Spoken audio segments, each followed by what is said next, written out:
Live from downtown Detroit, home of WDIV and Click on Detroit, Local 4 News at 6 starts now.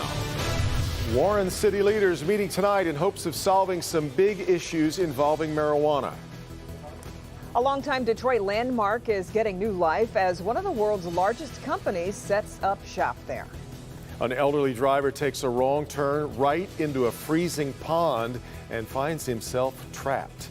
Good to have you with us tonight at 6. In the cold and the dark, that 93-year-old shouted for help as his SUV slowly was taking on icy water. The water had reached the steering wheel by the time police got there, and tonight dashcam video is showing us how the dramatic scene unfolded as they worked to free the man. Victor Williams is in West Bloomfield Township to take us through what happened. Well, you can still see the tire marks from where that elderly man drove into this pond, trapped inside of the freezing water for quite some time until an officer showed up. From that point, it was a race against time to save him. Hey. How's it going, brother? Can you open your door? No, he can't. He's 93 years old. A late night drive could have turned deadly for a 93-year-old behind the wheel of a Cadillac. I looked out and there was this poor man screaming for help, that he was dying out there. Robin Reynolds was the one who called 911. So I just kept trying to talk to him, and he was so afraid he was going to die that he said he'd made a wrong turn. I gotta get out of here. How long you been in there for? I gotta get out. The elderly man had been in the vehicle for about an hour until Reynolds realized he was there. Thankfully, an officer arrived just in time. Fire department's down the street, all right? Just hang out for me, all right? Well, he told the officer he could not get out by himself. The water was up to the steering wheel. So this gentleman had been submerged underwater for quite some time, at least a majority of his body. So really, it's a miracle that he is okay. What you don't see, however, are the heroic actions of the officer taking off all of his gear, wading in the freezing water, and then carrying the man to shore. But West Bloomfield Township Deputy Chief Kurt Lawson has an idea of what led the senior to drive in the body of water in the first place. There's no alcohol or drugs involved. I think he was a little bit disoriented, and that's how he found himself within that pond. It was very cold that night. Thank God somebody came and got him out. Now he tried reaching out to the gentleman who was trapped inside the water to tell us about his experience. More than likely, he's at home resting up at this point in time. Victor Williams, Local 4.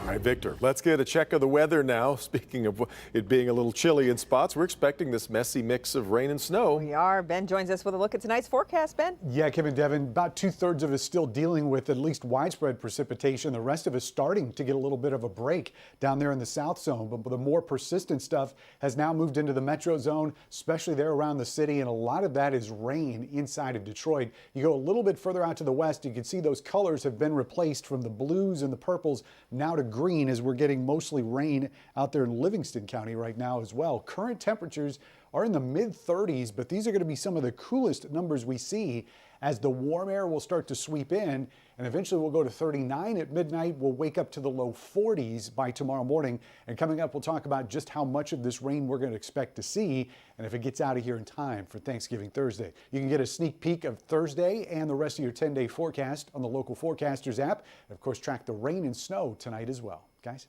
All right, Ben, let's turn now to today's coronavirus headlines. That's right. Michigan is reporting 6,520 new cases and 145 more deaths. 51 of those deaths come from a records review.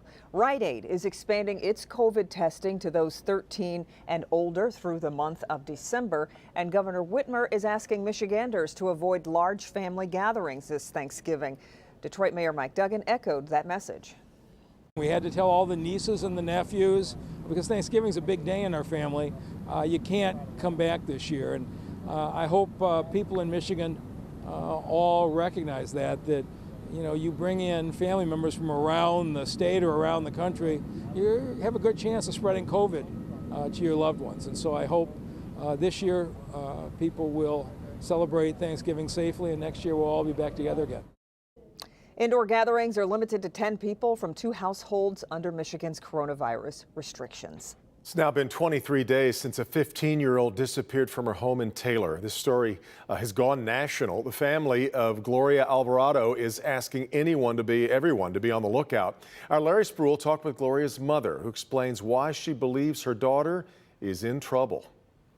Tina Alvarado tells me she knows teenagers will be teenagers, but it's been 23 days since her daughter disappeared from her home. She's hoping police will find her soon.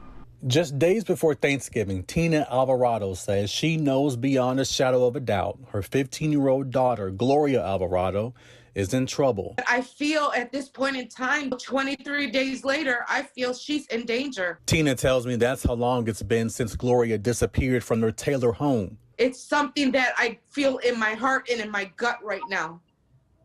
Because Gloria, she would have been home by now if she went willingly. She says she went to her room to wake her up for school that day, and she was gone. Window open, screen cut, and her cell phone still in the room. She's 15. That phone was attached to her hand 24/7. Police later released this short video clip of a car pulling up to their home the night Gloria disappeared, but Tina says that's the only clue they have right now. All we know is that car pulled up in front of the house. The gentleman gets out of the back seat. The video cuts off. Now, just days before Thanksgiving, she feels she has very little to be thankful for. There will be no Thanksgiving here. There will be no holidays in my house. I'm hoping she will be here. But other than that, if she isn't, we will not. There's nothing to give thanks for. And Tina says they will hold a press conference Wednesday morning at 10 o'clock at Taylor City Hall. Larry Spruill, Local 4. Okay, Larry. Warren's pot problem could finally come to an end tonight. The council is discussing a proposed settlement agreement that would both grant 28 licenses for marijuana provisioning centers and dismiss a lawsuit filed by 31 applicants over the original selection process, which a judge said violated the Open Meetings Act. Jason Colthorpe is in Warren at one potential facility. Jason, good evening. Good evening, Kimberly. Now, if the council approves this tonight, places like Oz Cannabis would be one of those that would have a provisional center. It's trying to breathe life into the Emerald Business District here, which has been largely dormant for the last decade. However, that's a big if tonight. The wheels started coming off the Warren medical marijuana effort in 2019 when the city decided to award 10 licenses for provisional centers. That number eventually became 15, but those who were not chosen filed suit because the selection process was kept private. They won, and now the city council has to give the final go-ahead for what would now be 28 licenses. This business also has a processing facility and cultivation facility, so we're fully integrated, fully vertical. All different types of products that we can make throughout the industry. Oz Cannabis is one of those businesses. We're hopeful that they're going to pass it. It's a benefit to the city in multiple ways. As I mentioned before, the investment in the city, the tax revenue, the collections from their aspect, and for the businesses themselves. I mean, they're going to take buildings, reinvest in them, offer jobs. It's been proven time and time again that when a provisioning center comes in, property values go up, crime goes down. Now, here's the rub to all of this. All 28 of these provisional centers are slated on the map in a small area of Warren. In fact, a lot of them would be along Groesbeck and DeQuinder. Council President Pat Green put it to me. He said, now, if you had 15 7-Elevens all right next to each other, would that sound like a good business plan? So that's why he thinks tonight's vote could go either way. We'll be watching it, of course. We're in Warren for now. Jason Colthorpe, Local 4. And we'll have an update tonight on the news at 11. Okay, Jason, thanks. The Old Michigan State Fairgrounds undergoing a quick transition tonight. It is moving from weed-covered parking lots and decaying buildings to the state's largest Amazon facility. Tonight, Local 4 business editor Rob Maloney checks in on the progress and has a look at how neighbors and residents are feeling about it. Can't tell you the number of times over the past 25 years I've been called out here to the state fairgrounds for some massive pronouncement about a big development they were going to put here that was going to change the neighborhood, and none of it ever panned out. But as you can see behind me here, there is dirt being moved. Amazon working on its site prep for its massive new, largest in the state facility. And they're saying tonight that even now they're exceeding the promises they originally made. This part of the old fairgrounds used to hold the horse track. Seabiscuit once raced here. Then the race cars moved in and then later stopped. For decades, they've stored cars here, promised movie theaters and housing developments to no avail. Up until last week, they tested for COVID here. But Amazon just closed the land sale and started site prep. Mayor Mike Duggan says Amazon and its $400 million development is about to change the neighborhood for the better. A lot of history here, but right now our future is about getting Detroiters to work and to take property that's been vacant for more than a decade and have it be this kind of economic anchor. It's a hit with the neighbors, too. Tharman Ligon once sold lemonade here as a child and later moved away.